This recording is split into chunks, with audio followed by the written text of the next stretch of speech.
Ahlan wa sahlan. Langu jina ni Fatma Jumaa, leo nipo na mwanachama na shabiki kindakindaki wa klabu ya Young Africans Usman Bal Kizinga. Yara Kizinga, habari yako? Safi, mambo? Poa, mzima? Safi, uko poa? Niko poa, sijui mzima kabisa. Ya, niko salama. Watu wa Beni tuko salama. Familia ya Beni. Naona leo natabasamu linaonekana Kizinga, ulichafukwa. Maneno yakawa ni mengi, kwa nini msiamalize ndani kwa ndani? Kwa nini ukaamua Kizinga kuyatolea nje? Lakini baada ya muda mfupi tukaona tena mko pamoja na midundiko mkicheza. Nini kilitokea Kizinga? Ya, ni kweli tulikuwa na tofauti hizo, sababu siku zote kwenye fedha lazima kuna utofauti. Kuna watu walikuwa wanalichukulia tofauti, watu wengine wanatukana, wengine yani kwa namna yote wanayoipokea. Lakini kwa mtu mwenye akili timamu, panapokuwa na swala la fedha, huwa migogoro haikosi. Kama utashindwa kuliendea lile jambo vizuri, kwa wale ambao uko nao waliokupa dhamana, kama utashindwa kulitatua vizuri, kama utashindwa kuwa na mgawanyo uliokuwa mzuri, lazima utaleta taharuki. Kwa wale ambao walikuwa hawafahamu, sikuwa peke yangu. Mimi ni kapteni wa mashabiki, wengi wanajua. Kama ni kapteni wa mashabiki, lazima nisimamie haki za mashabiki wote, na nyuma yangu kuna watu wengi sana. Pengine hata wale ambao walinitangulia kwenye swala zima la kuzungumza katika hapa na pale, lakini nilisimama vyema kwa ajili ya kuwaokoa, kutafuta haki ya watu wengine, na tunashukuru Mungu, na wengine ambao nilikuwa nikiwatetea walipata haki yao. Yes. Haki gani? Haki ya pesa, namna ilivyokuwa baada ya ile migogoro ya hapa na pale.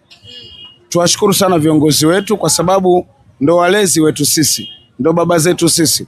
Walituita pamoja kwa sababu sisi ni watoto.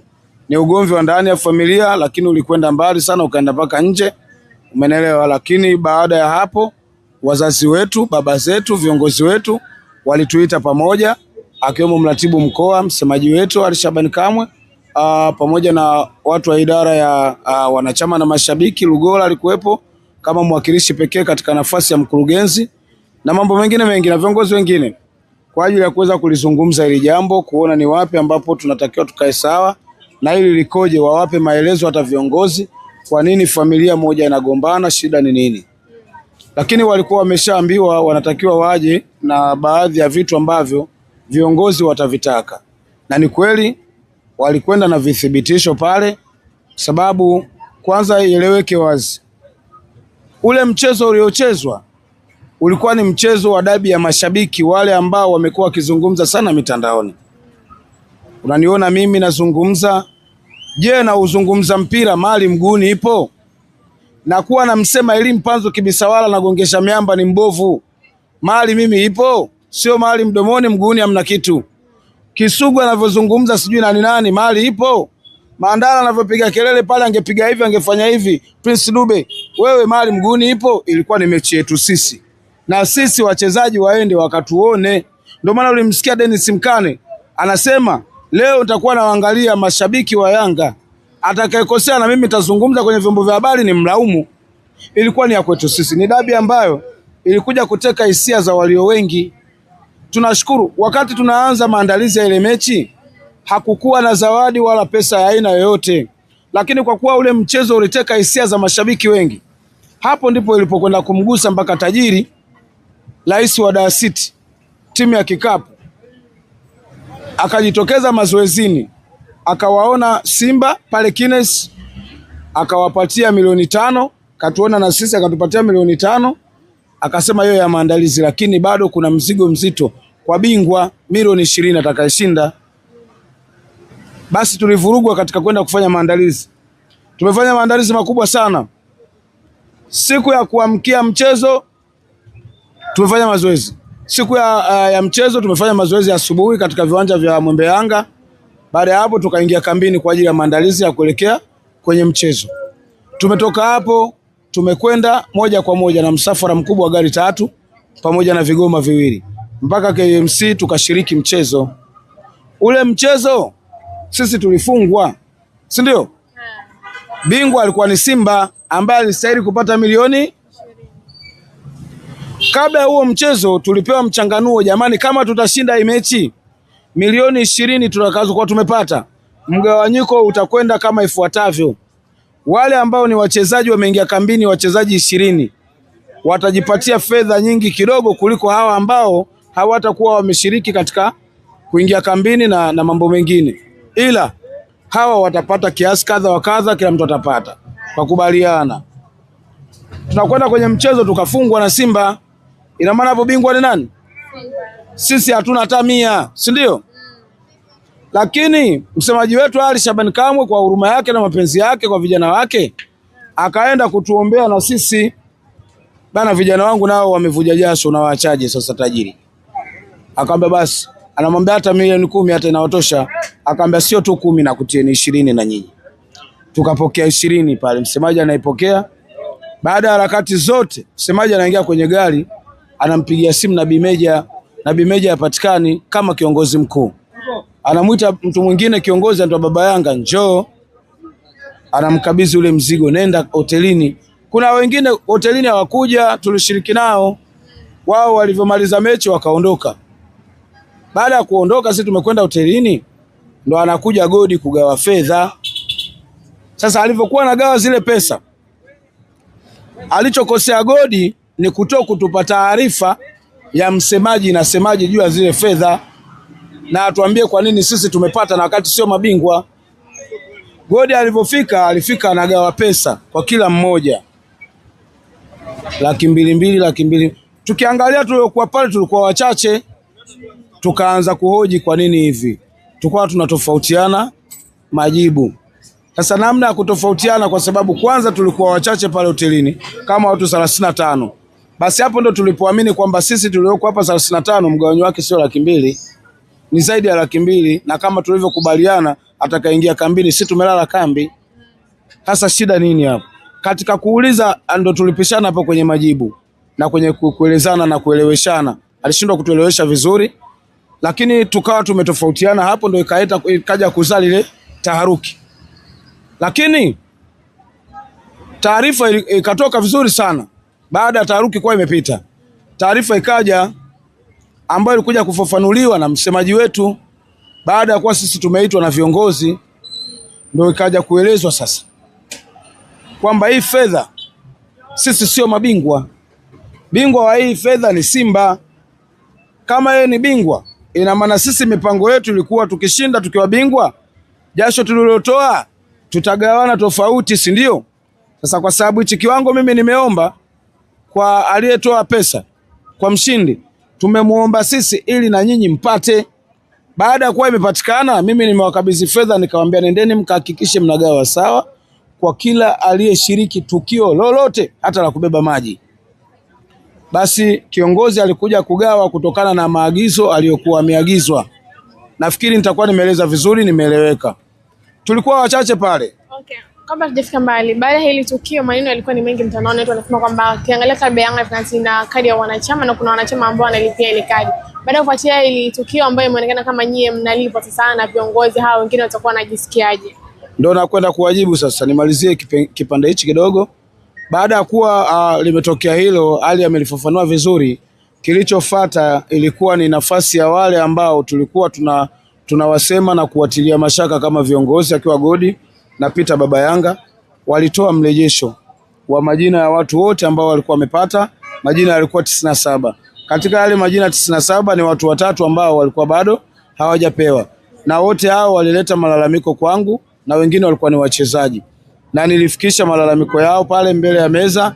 Na uzuri, bahati nzuri, wale mabwana katika mgawanyo wa wale watu wote walikuwa wamebaki na 600,000. 600,000 ambayo ilikuwa inawahusu watu watatu ambao walikuwa hawajapia kwenye yale majina. Kwa hiyo pale pale wale watu walipata haki yao na wakashukuru, na pesa alikabidhiwa msemaji pale pale, wakatumiwa wale wote waliokuwa hawajapata, tukaenda haki sawa kwa wote. Kwa hiyo wote pale, baada ya kuwa tumepewa yale majina, wale wote tuliokuwa tukilalamika, kwa sababu mimi nilikuwa nawakilisha, wote tuliridhika na tukafurahi, tukakubali wote pale, tukasameheana. Bwana, yaliyopita si ndwele, tugange yajayo. Kila mtu akatoka pale amefurahi, na sherehe kubwa tukafanya pale, na msemaji akatununulia chakula, tukatoka pale tumefurahi. Wewe msemaji wa Simba anaweza kununulia chakula watu wa Simba? Nani asema? Amediale wanunulia watu wa Simba? Nakula kama biriani wani? Ile biriani hela kwao ile. Ya nani sasa? Ile hela sio yao. Ya nani kizinga? Ile biriani ile si maandalizi ya kuelekea mechi. Ile maandalizi, kwa sisi tulikula supu. Paka baba yake Ali amelishwa supu, kuona. Yale maandalizi, katika maandalizi yale ile mimaji tu mzee Kamwe. Maji yale alienda kuyachungulia, alikuwa yupo.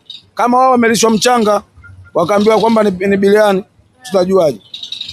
Kwa hiyo sasa tunakwenda kuwaeleza wale ambao walikuwa na hofu na ni walipa ada. Tumejaribu kufafanua toka jana, lakini ni vyema na kwa wapenzi watazamaji wa Ben TV na wao wakapata kidogo ufafanuzi juu ya lile.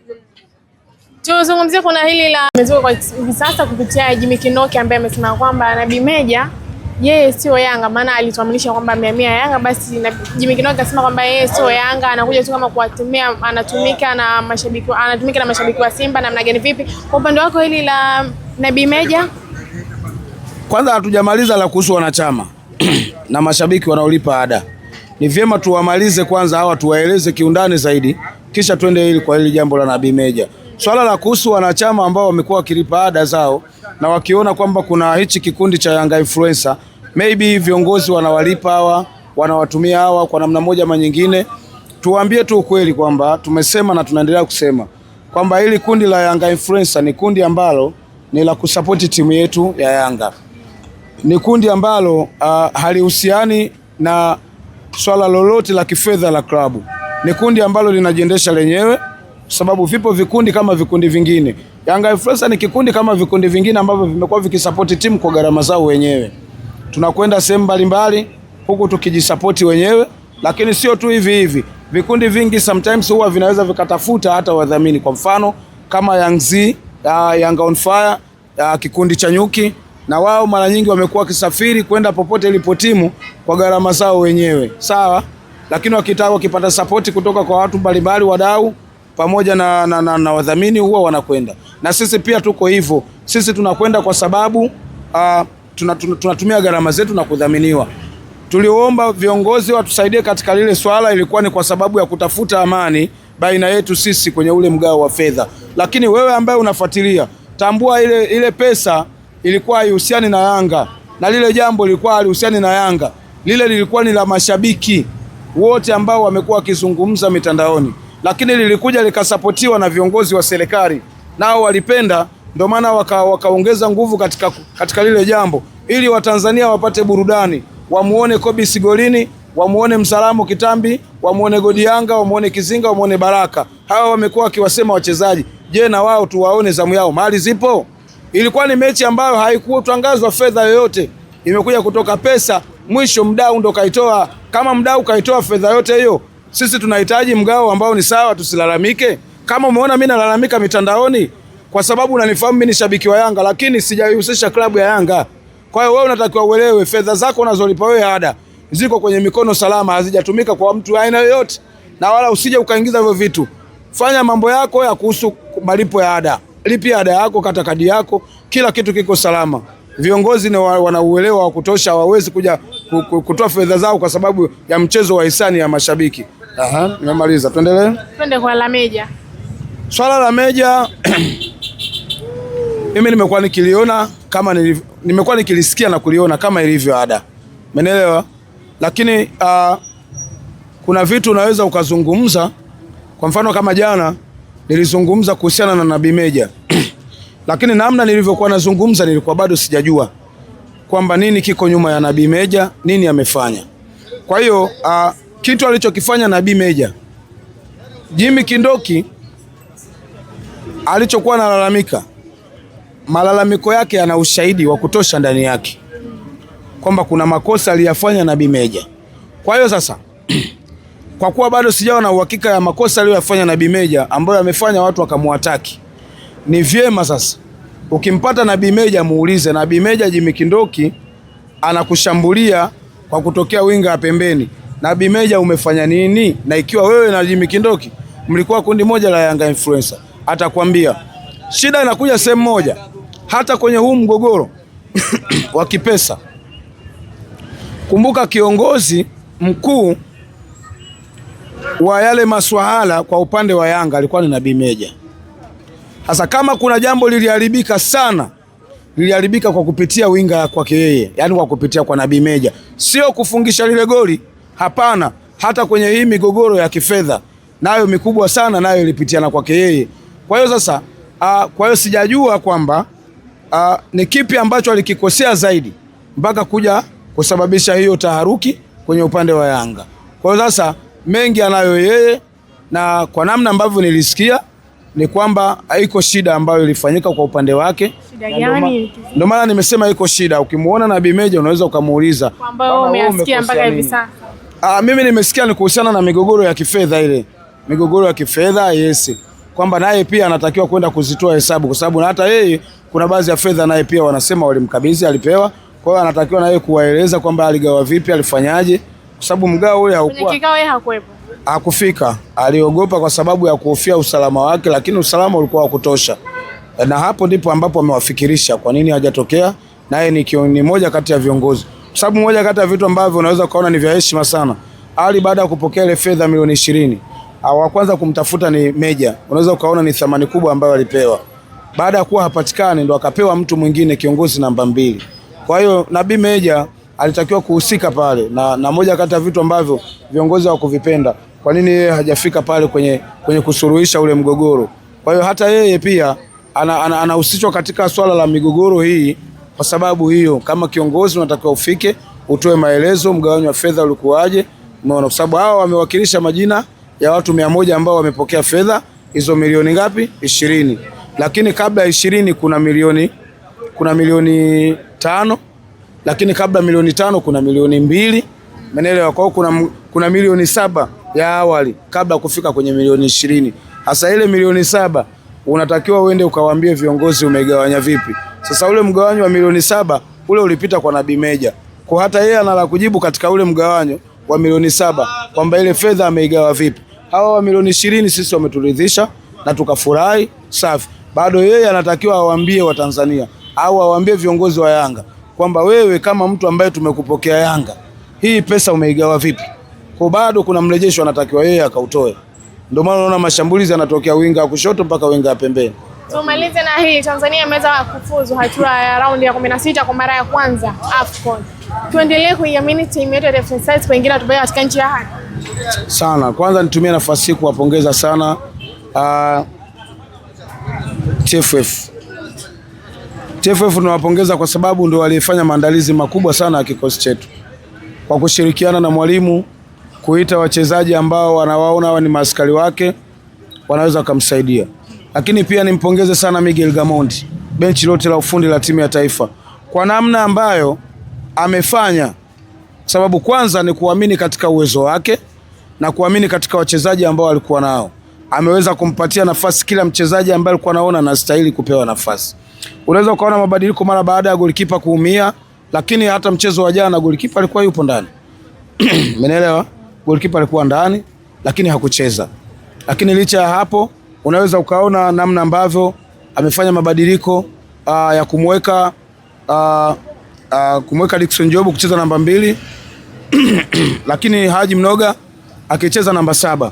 Wakati awali tumekuwa tukimuona Mnoga akicheza namba 2, lakini Dickson Job amekwenda kuongeza nguvu kwenye eneo la ulinzi, alafu Haji akapanda juu. Unaweza ukaona namna ambavyo timu ilikuwa inacheza kwa umoja, timu ambavyo ilikuwa inacheza kwa yani kwa kasi hali ya juu, kwamba siku ya leo ni siku ambayo afe kipa febeki sisi hao. Umeelewa bana? Kwa hiyo mashambulizi yalikuwa makubwa, tumepiga mpira mzuri. Kuna nyakati ulikuwa unaona sasa Gamondi anaingia kwenye gusa, achia twende kwao. Yes, zilikuwa zinapigwa samba, na ule ndio mpira ambao utakwenda kukumbukwa katika soka la Afrika, katika kombe la AFCON. Tanzania ndio timu pekee ambayo ilikuwa inapiga mpira kama zinavyopiga Barcelona, Brazil.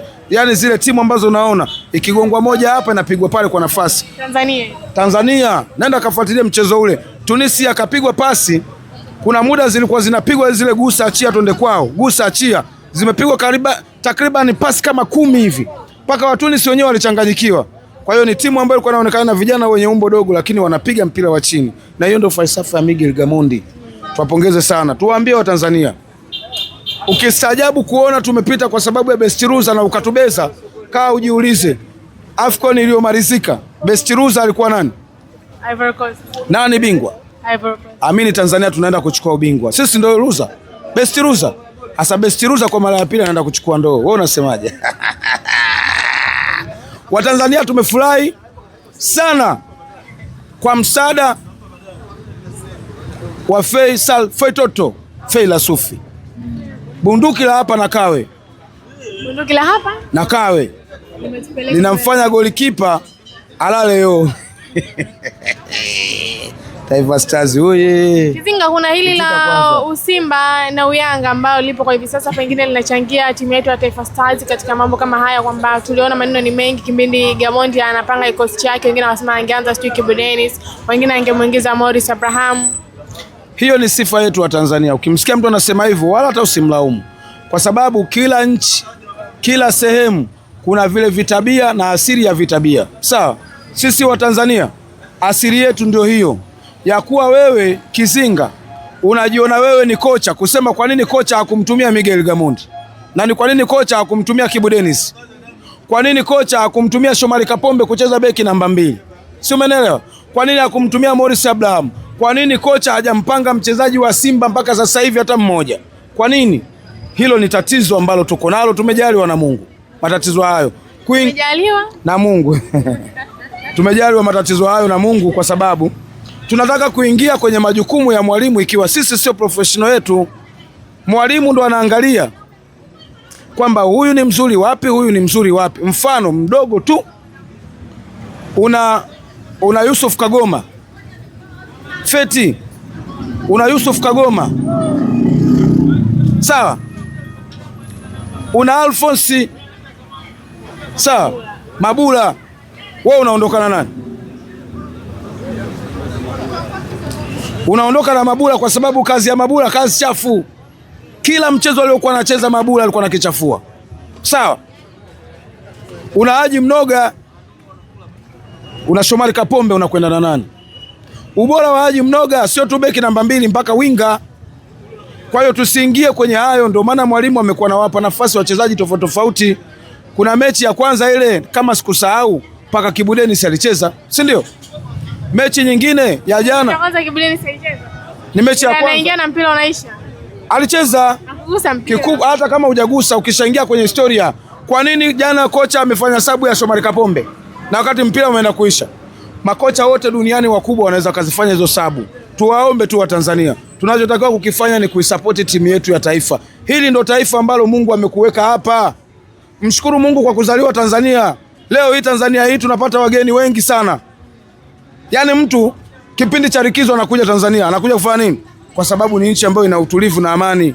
Unatakiwa utumike katika kuilinda amani ya nchi yako. Wengi wanakuja hapa, Wakongo wamejaa wengi sana, wakina Moringa wataki kwenda kwao. Kwa sababu gani? Kwa sababu ni nchi ya amani. Kitu cha kwanza tujivunie na tuilinde amani yetu. Kitu kingine, hili ndo taifa lako ambalo Mungu amekuwekea wewe, amekuwekea Feitoto, amekuwekea Dickson Jobu, amekuwekea hao wengine wote uliowaona. Hajakuletea Messi kampeleka Argentina. Hajakuletea Ronaldo kampeleka Ureno. Kwa nini usipe support? Mdogo wangu Kevo anaiponda sana timu yetu. Kevo anamsema Miguel Gamondi sana, lakini Gamondi ndo aliyemfanya Kevo mpaka sasa hivi ukimfunua kwenye moyo wake, katika vitu ambavyo vimempa furaha maishani mwake ni Yanga kumfunga Simba goli 5. Uongo? Simba amefungwa goli 5 chini ya uongozi wa nani? Gamondi, kocha ambaye amekuja kutuheshimisha sisi. Mwache Gamondi. Falsafa za Miguel Gamondi ni kubwa mno. Ndio maana unaona kila mmoja alikuwa anapewa nafasi na anamuaminisha na anaamini katika uwezo wake. Angalia mwanzo kabisa, Charles Momba alikuwa ni mchezaji first 11 unamuona, lakini amekuja Faisal Failasufi, ameona Miguel Gamondi kwamba Fei ni bora kuliko huyu, lakini wote ni wachezaji wazuri. Kila mmoja atapewa nafasi kwa wakati wake. Selemani Mwalimu anachukua nafasi, anakuja kuonyesha kitu baada ya kutoka nani? Kapteni Samata. Lakini kabla ya Samata, before alikuwa anacheza nani? Alikuwa anacheza Kevin John. Hii ndio sifa ya mwalimu, na namba 9 watatu, kila mmoja unampa nafasi. Kila mmoja unampa nafasi kwa kuangalia kwako wewe pale anafaa nani. Kwa hiyo mimi yoyote yule ambaye anakuwa amepata nafasi, mpaka Pasco Msindo, mimi wote wachezaji wazuri wote, hata ukimweka Kibabage kwangu mimi safi tu, kwa sababu ni wachezaji wa timu yetu ya taifa. Hawa ndio wapambanaji wetu, wanajeshi wetu waliochaguliwa kwenda kucheza. Wewe ambaye ni mchezaji wa taifa hili hukuchaguliwa kwenda, basi usikate tamaa. Amini, ipo siku Mungu naye atakuweka sawa, utachaguliwa. Wale wamekwenda kuwakilisha timu yetu ya taifa, wachezaji tunao wengi, hawawezi kwenda wote. Yeah. Shukrani sana. Asante sana.